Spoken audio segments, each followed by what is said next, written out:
25장, 마태복음 25장에는 세 가지 비유가 나옵니다. 열처녀의 비유, 그리고 달란트의 비유, 그리고 양과 염소의 비유, 이 세 가지 비유가 나옵니다.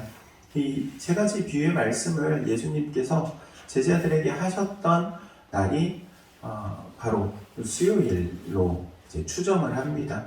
26장에 보면은 이렇게 기록되어 있습니다. 그 가르침을 제자들에게 다 말씀하시고 나서 그 다음에 그때가 언제냐?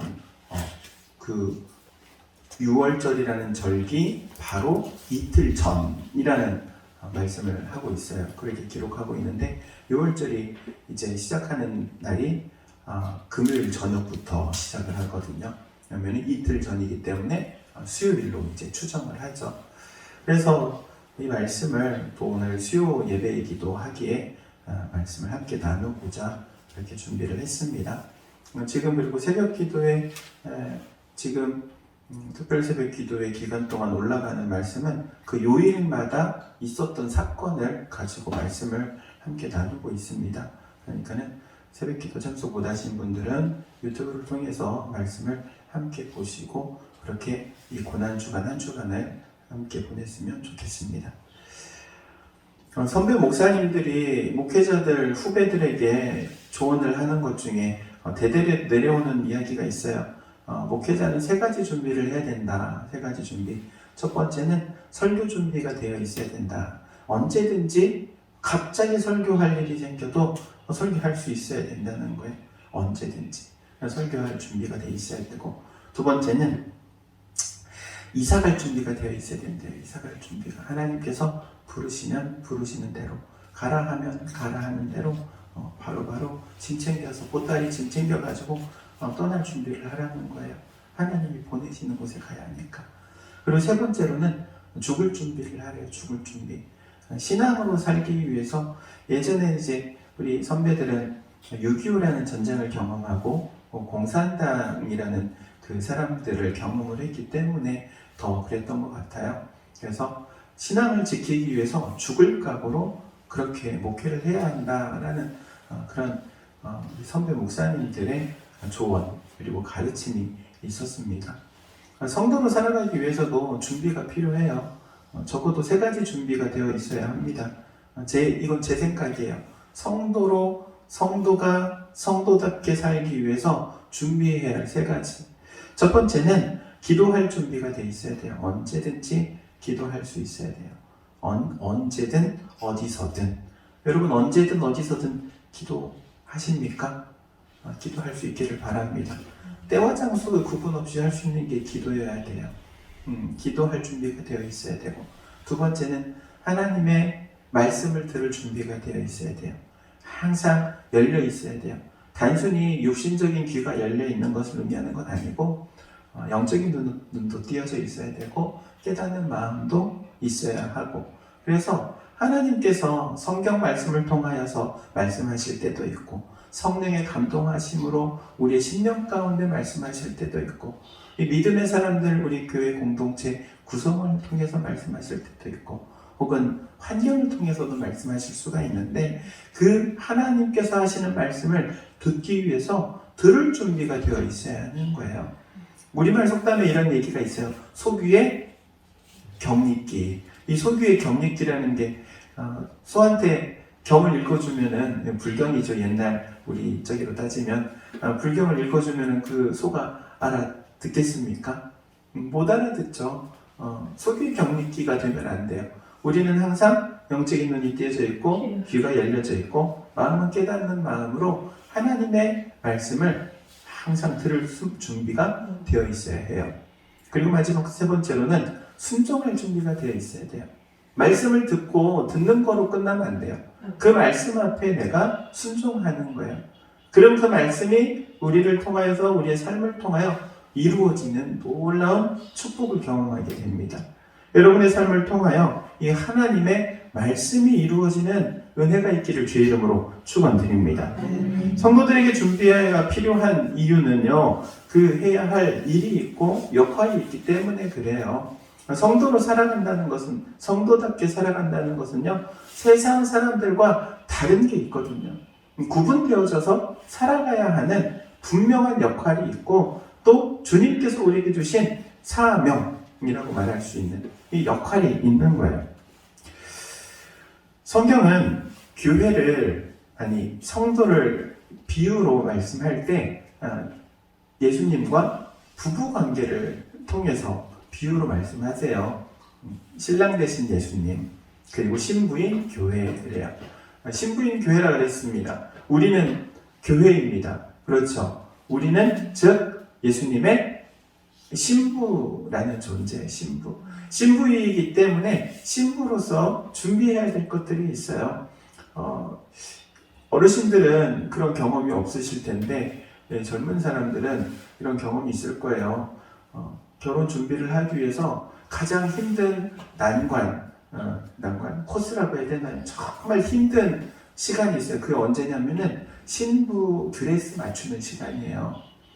드레스를 맞추는데 이것도 입어보고 저것도 입어보고 그리고 물어봐요. 나 어때? 그러면은 뭐라고 대답해줘야 돼요? 뭐라고 대답해줘야 돼요? 무조건 이쁘다고 해야지. 이뻐 잘 어울려. 그러면 신부가 만족합니까? 나는 한 번 입고 이쁘다고 해가지고 만족한 신부를 보지를 못했어요. 몇 번을 갈아입어. 이것도 입어보고 저것도 입어보고 계속 입어보고. 그럼 신랑은요 그거 다 참아줘야 돼요. 그거 못 참아주면은 결혼 생활이 힘들어요. 참아주는 거야. 신부가 하자는 대로 좀 참아줘. 앞에 언제까지 참아줘요? 보통 결혼식 할 때까지 참아줘요. 결혼식을 딱 하고 나면 이제 좀 바뀌지 남자들이. 결혼식 전후로 어떻게 바뀌는지 한번 잘 생각해 보세요. 결혼식 전에는 남자가 여자한테 맞춰줘요. 근데 결혼하고 나면 여자가 남자한테 맞춰줘요. 보통 다 그래요. 근데 그게 안 되면 결혼 생활이 힘들거든. 신앙생활 하는 것도 좀 비슷해요. 초신자일 때는 예수님이 얼마나 잘 맞춰주는지 몰라요. 기도하는 것마다 그냥 즉각 응답되고요. 놀라운 일들을 막 경험을 해요. 그런데 이제 예수 믿기로 결단하고 그리고 세례도 받고 직분도 받고 신앙생활을 좀 하면요 이제 점점 예수님이 저한테 요구를 해요. 이제는 나한테 맞추라고. 그래서 결혼생활하고 신앙생활하고는 너무 비슷한 점들이 많아요. 신부된 우리 교회는 그래서 누구한테 맞춰 살아야 돼요? 누구한테 맞춰?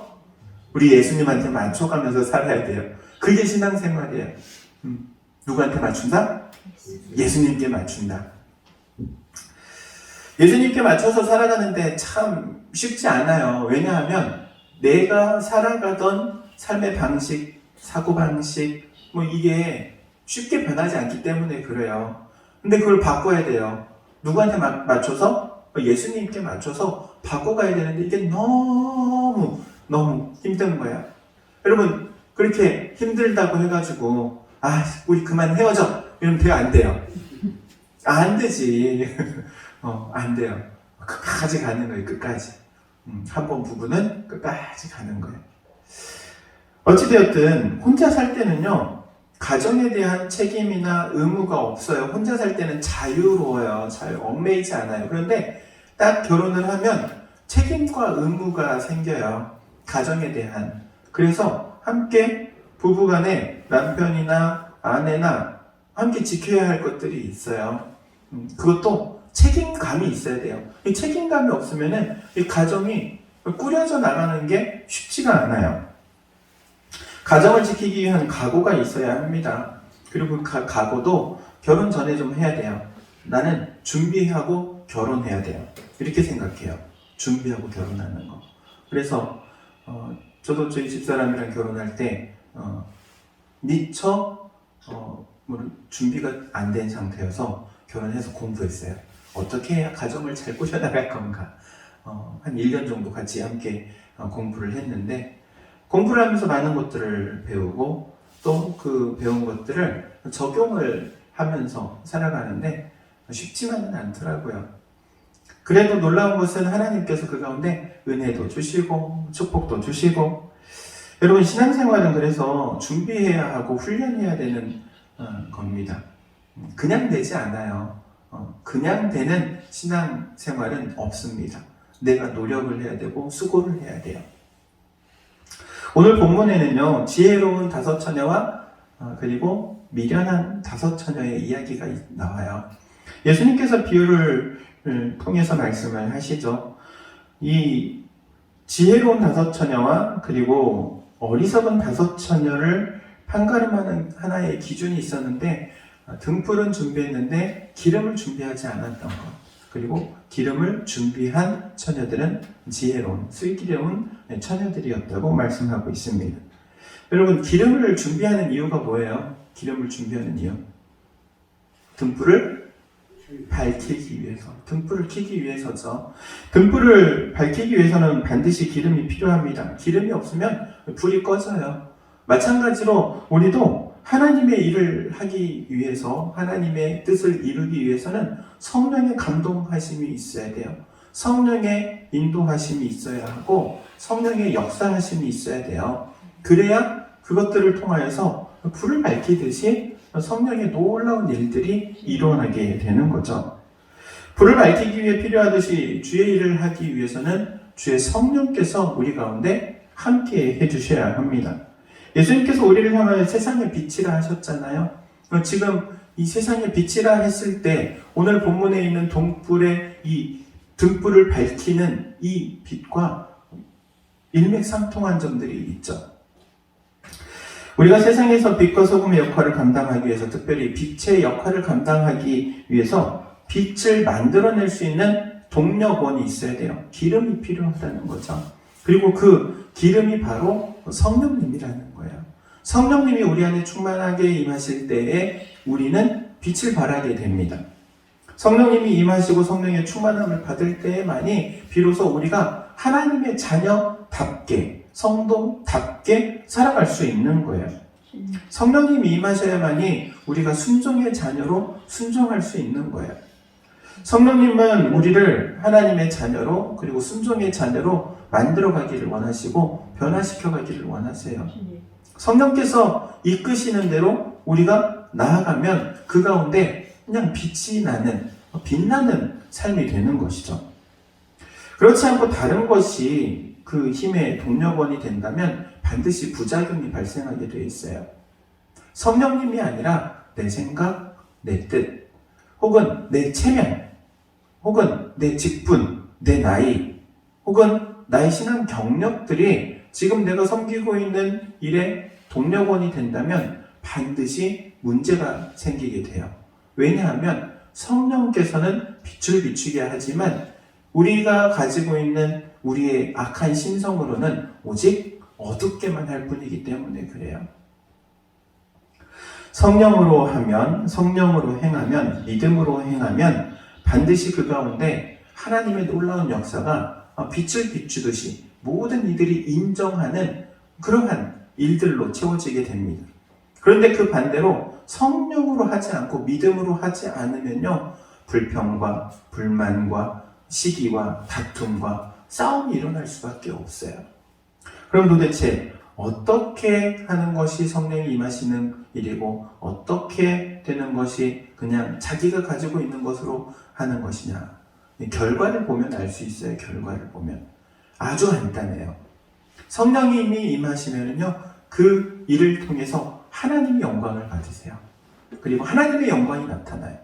놀라운 하나님의 은혜가 임해요. 할렐루야. 아멘. 근데 사람이 가지고 있는 것으로 하잖아요. 그러면은 하나님의 영광을 가려요. 그 사람이 나타나요. 그리고 그 사람이 자랑이 되고 그 사람이 높임을 받아요. 하나님이 영광을 받으셔야 할 그 자리에 사람이 영광을 받게 되는 거예요. 결과를 보면 알 수 있는 거예요. 그래서 우리는 항상 그 결과를 보면서 하나님이 하셨구나, 혹은 이거는 아닌데 분별할 수 있는 것이죠. 어떤 분들은 그런 얘기를 해요. 하나님께 영광 올려드리면 그럼 나에게는 그래도 콩고물이라도 좀 떨어져야 되는 거 아닙니까? 물론 떨어져요. 여러분, 콩고물보다 더 큰 거 떨어져요. 하나님 나라에 영원한 상급이 있어요. 할렐루야. 아멘. 하나님께서는 공으로 쓰지 않으세요.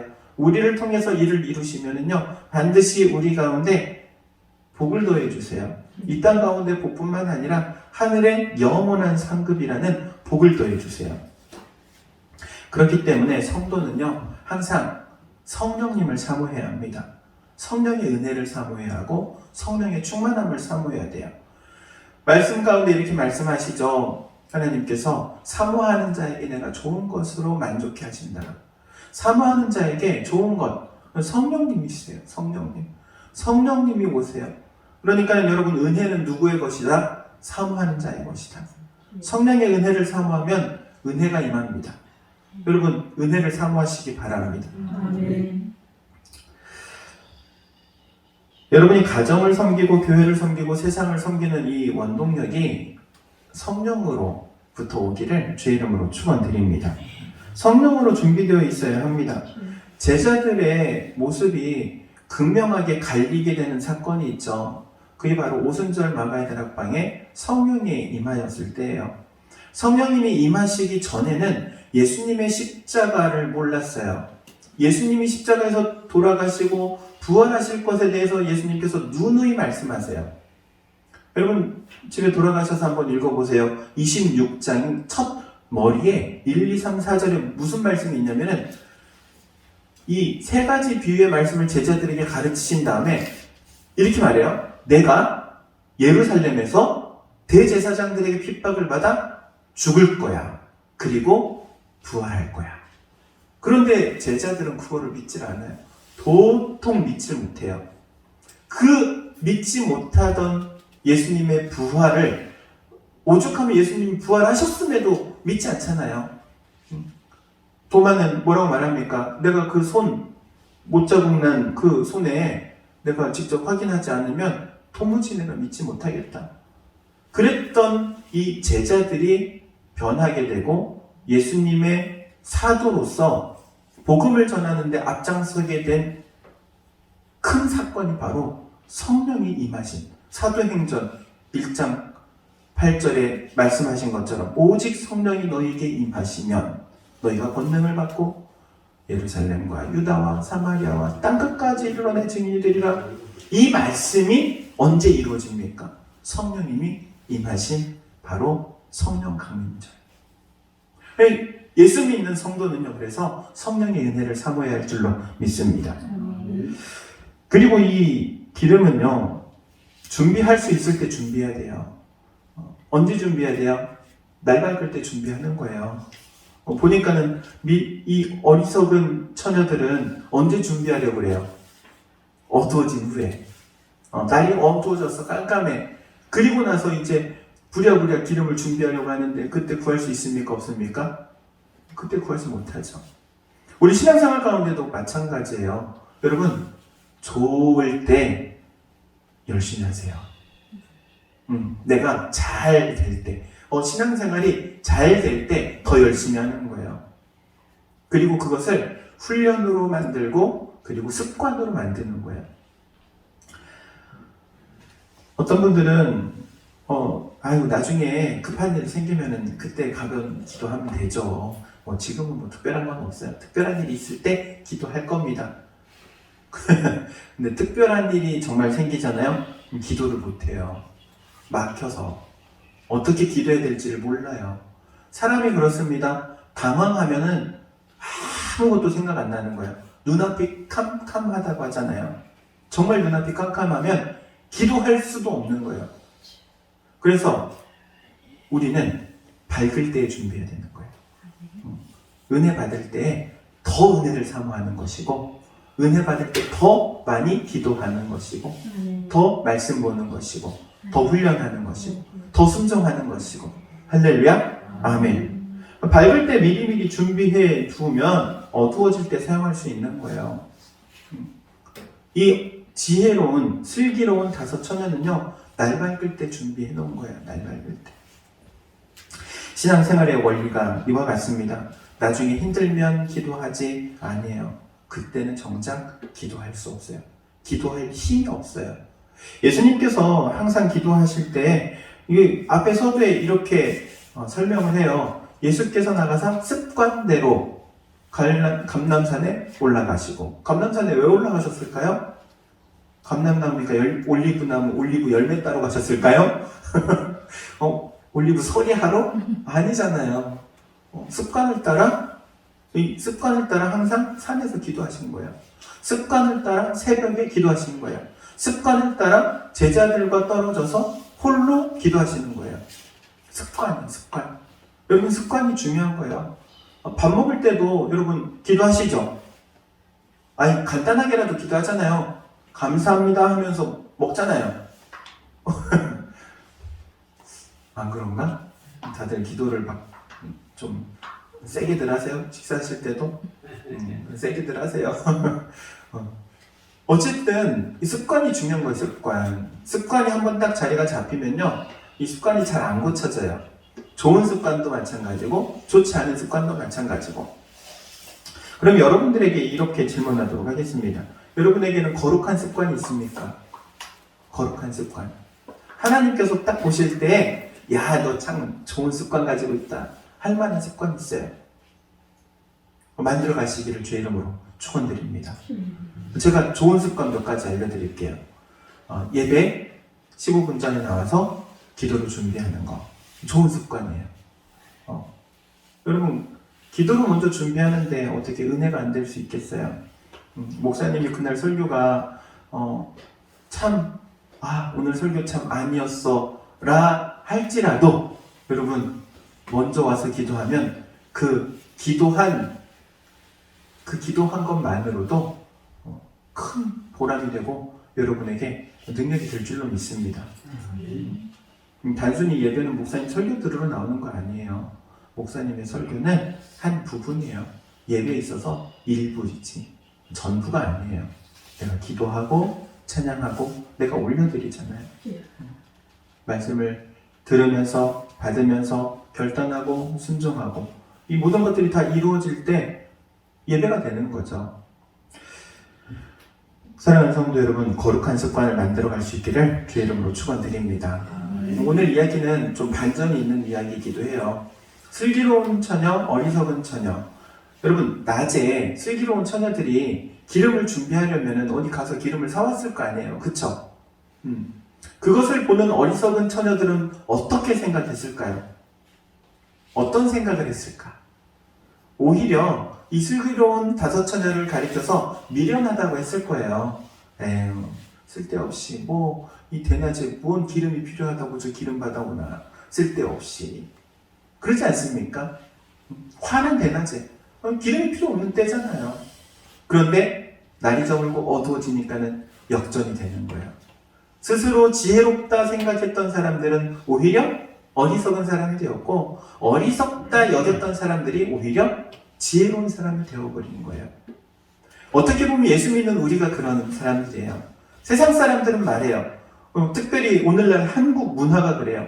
기독교인 예수 믿는다 그러면은 욕하듯이 말하잖아요. 말하기도 입에 담기도 그래. 개도 이렇게 얘기하잖아요. 세상에서 야, 아직도 계몽이 덜 된 사람들 아직도 그걸 믿냐? 이렇게 말하잖아요. 그래서 세상 사람들은 예수 믿는 사람들을 미개하게 봐요. 그런데 저는 주님이 오실 그날 역전되리라 믿습니다. 우리를 가리켜서 무식하다 했던 사람들이 오히려 무식쟁이가 되는 것이고, 어리석은 사람이 되는 것이고, 미개한 사람이 되는 것이고, 우리 주님은 살아계시기 때문에. 할렐루야. 아멘. 슬기로운 다섯 처녀와 같이 준비하는 여러분 될 수 있기를 주의 이름으로 축원드립니다. 기도하도록 하겠습니다. 사랑과 은혜가 충만하신 하나님, 은혜를 구합니다. 우리가 성령의 은혜를 사모합니다. 성령의 은혜와 능력으로 우리를 충만케 하옵소서. 우리가 신앙생활을 할 때 신부된 자로서 우리 주님께 순종하며 주님께 맞춰 나가며 주님께서 원하시는 것이 무엇인지를 분별하여 나아갈 수 있도록 하나님, 저희의 영적인 눈을 띄어지게 하시고 귀는 열어지게 하시고 마음으로는 신앙적 결단을 하며 나아갈 수 있도록 인도하여 주옵소서. 예수님의 이름으로 기도하옵나이다. 아멘.